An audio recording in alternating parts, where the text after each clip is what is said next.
Her first job was at a restaurant washing dishes. She worked in a restaurant on 111th and Cottage Grove area as a dishwasher in a restaurant.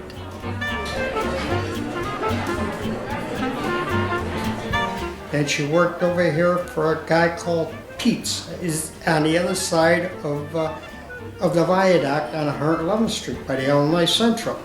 She worked there for years. Of course, she'd bring home some food from the restaurant where she worked at because either they threw it out or they saved it for the following day. Like say they may make a beef stew or some sort of a stew out of leftover meat, and there was nothing wrong with that. A little piece of meat or a little piece of bread or something like that, or leftover donuts or whatever that was left over, even coffee.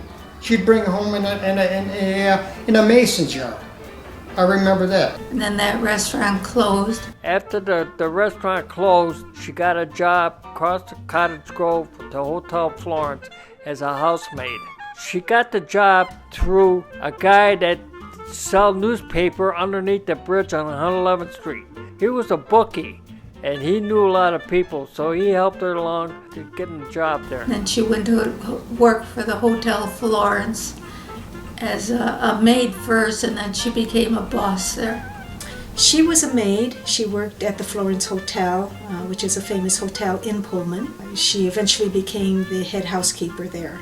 And eventually she became a supervisor, and she had 2 or 3 people working underneath her.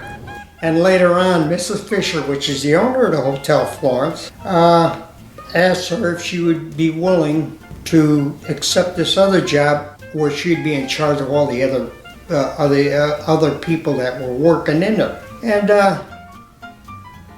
at first she didn't want to because of the language barrier.